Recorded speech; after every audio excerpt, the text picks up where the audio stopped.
El tema de hoy vamos a ver la información que podemos obtener de la tabla periódica de los elementos.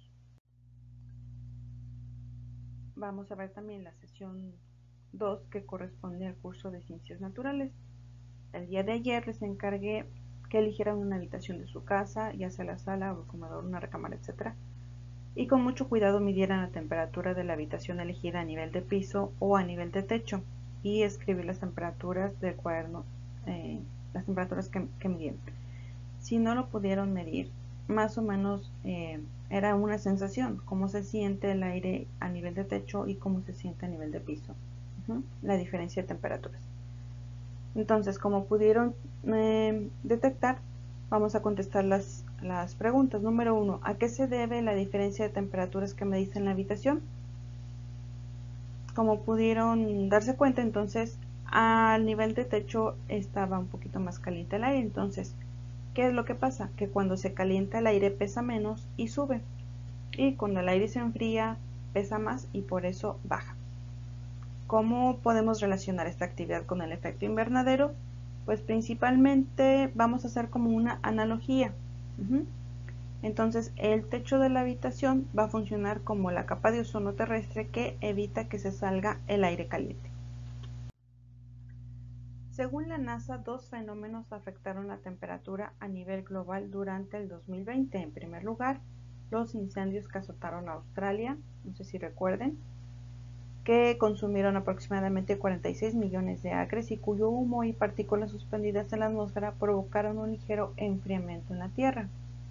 En contraste con las restricciones de movilidad derivadas de la pandemia de COVID-19, estas influyeron en una mejor calidad de aire, dando como resultado un ligero aumento de temperatura. ¿Okay? No sé si recuerdan también que en la pandemia se observó que mejoró mucho la calidad del agua, por ejemplo en los canales de Venecia. Antes estaban más contaminados y después pues ya estaban más claritos. La actividad humana es la gran responsable de este aumento generalizado en la temperatura. Las emisiones de gases de dióxido de carbono y otros gases de efecto invernadero a la atmósfera dieron como resultado los 7 años más cálidos desde que se tiene registro. Los 7 años son del 2014 al 2020.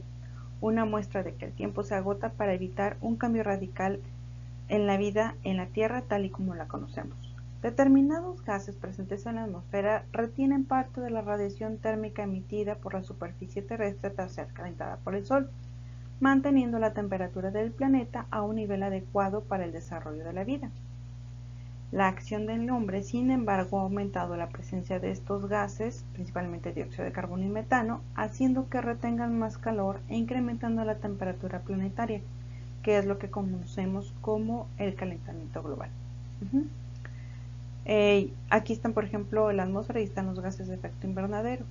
Entonces, hay radiación de la superficie que sube, pero con los gases de efecto invernadero esta se absorbe otra vez a la superficie. Hay otro tipo de radiación que sí logra salir de la atmósfera. Entonces respondemos las preguntas. ¿Cuáles son las principales fuentes de emisión de dióxido de carbono y de metano? Las principales fuentes de emisión de dióxido de carbono van a ser las que se producen por el hombre, que entonces van a venir de las fábricas o de los vehículos. Y las del gas metano, también a veces algunas fábricas producen estas emisiones, pero sobre todo de los desechos orgánicos y de los animales, de las vacas, todo, de la ganadería. ¿Okay? Segunda pregunta, ¿qué acciones propones para disminuir la emisión de dióxido de carbono? Cada uno en su cuadernillo va a anotar una acción, ¿sí? Una acción que tú propongas para disminuir la emisión de dióxido de carbono. Ahora sí, vamos a sacar los colores que les pedí ayer y vamos a revisar la tabla periódica. Vamos a colorear de color amarillo el hidrógeno, de color rojo el carbono, de azul el oxígeno y de naranja el nitrógeno. Recordemos que el hidrógeno se representa, el símbolo es la H mayúscula, el carbono es una C mayúscula, oxígeno la O mayúscula y nitrógeno la N mayúscula. Ok, los ubican, los colorean y después, como ya están ubicados, tenemos el llenamos los datos de la tablita que está aquí abajo. Tenemos el elemento carbono, oxígeno, hidrógeno y nitrógeno. Vamos a hacer aquí nada más el primero y ustedes hacen los demás. Ubicamos el elemento carbono. El elemento carbono lo tenemos aquí, ¿ok? Me va a preguntar grupo, periodo, número atómico y masa atómica. En grupo, recordemos que son las columnas verticales, ¿sí? Cada columna vertical es un grupo, entonces el número o el nombre del grupo va a venir en la parte superior, ¿ok? Después vienen los periodos. Los periodos son las filas horizontales o las filas acostadas.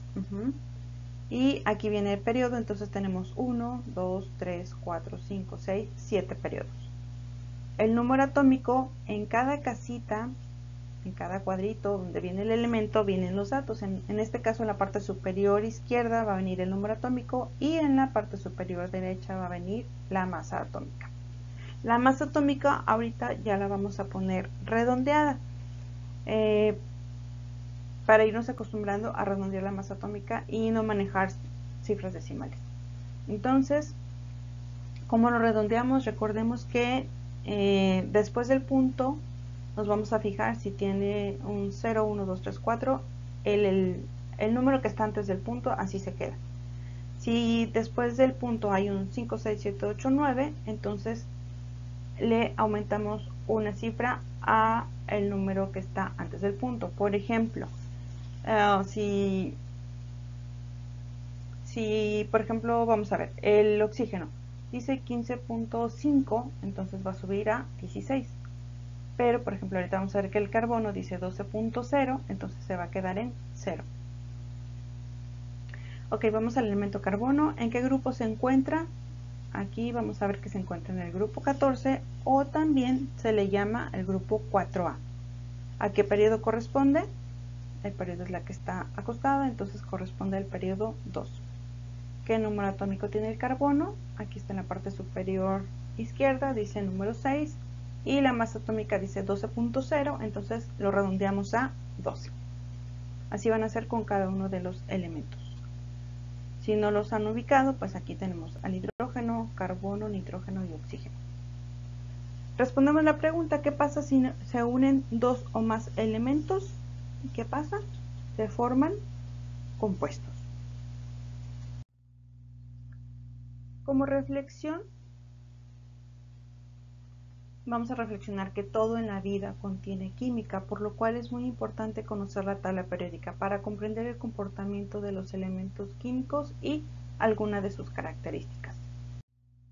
Como tarea, van a mandar contestadas todas las preguntas que vimos en la sesión, en la clase. Me van a mandar también la evidencia de la tabla periódica ya coloreada y los datos de la tabla inferior. En Classroom también ya les mandé este link del artículo. Van a leerlo y van a redactar su opinión al respecto. No necesito toda la cuartilla completa, solamente unos 5 renglones más o menos. Y también van a realizar las actividades complementarias de la sesión 1 y 2. Esos archivos ya los adjunté en Classroom.